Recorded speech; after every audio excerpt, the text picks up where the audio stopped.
na ang mga events host karong panahona, ilabi na nga nagkaduol na ang mga Christmas parties. Busa hinabiyon ta karong buntaga ang voice artist and events host and DJ Claire Codilla. Maayong buntag, maupay nga aga, Claire, and welcome din sa GMA Regional TV Live. Kindly greet all our kapuso this morning.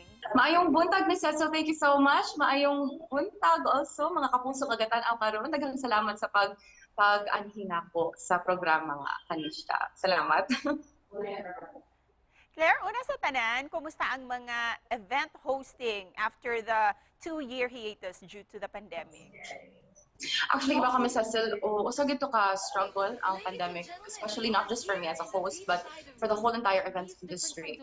Kaya wala na gid may trabaho, di bang cancel tanan. So can you imagine a whole entire calendar filled with all of these different activities? Cancel. And that's people's bread and butter, that's their sustainability, that's their livelihood. So usa ko sa mga na-apektado ato 2 years of not really being able to, grasp the situation sa COVID. But I know that I'm not the only one. Balik party na jud ang kadaghanan, and how grateful are you nga mibalik na ang mga tapok-tapok? Ay, grabe ka grateful, Ms. Cecil. I mean, di ba, from the hiatus, murag nabaghuan ni kay balik na sad to the normal routine, balik na sad to the everyday events, and not just the everyday events, but 2-3 events all in one day. So meeting here, meeting there, left and right.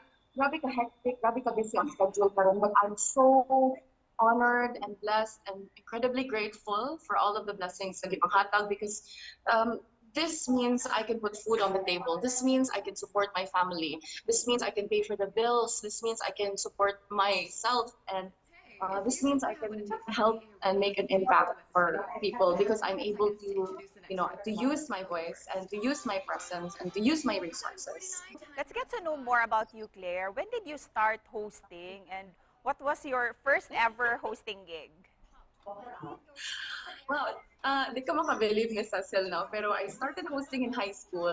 About 15 years old pa ko atong nga time. I was elected a president of an alternate hobbies club katong napakos high school, Sacred Heart. And automatically elected na ko kay ako ray babay sa 40 ka buok kalaki sa usa ka club. So okay, ako na sa imo host sa big event that we have annually that we also organize, which is our Concept. Nako sa Ayala ato nga time, at 15 years old, basa kong script, nangurog ko, kay hala, ang mga lights ni shine sa ako, ang niya ka naman, kabaon sa mahitabo pa niya. Moingon ang mga stage managers, ni mga, you need to do this and to solve. I didn't know how to act at that time. Claire, how do you handle a huge crowd, especially if you're holding a really big event?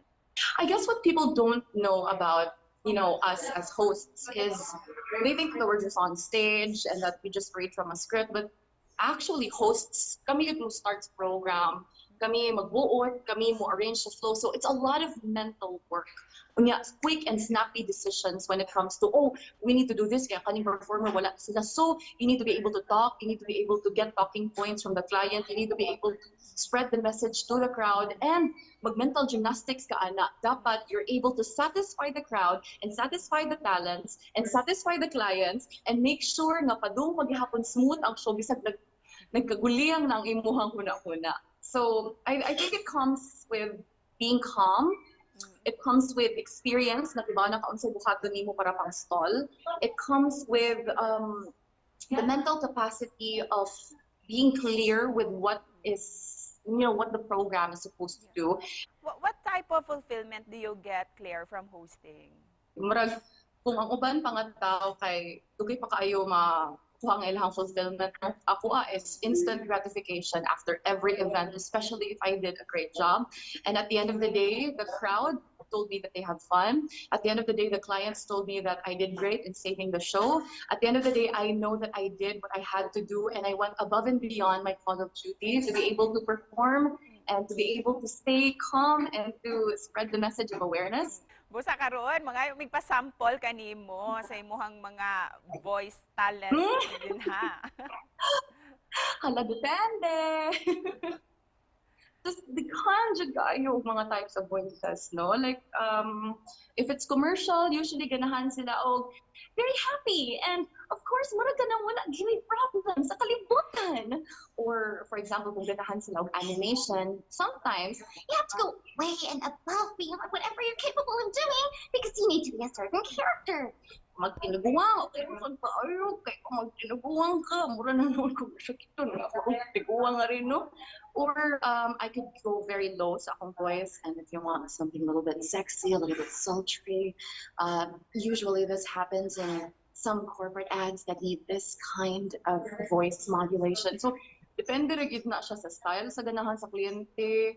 And lastly, to end this interview, Claire, what's your message of hope to all our kapuso? Sa mga gatanaw karong programa, just hold on tight. Things will get better.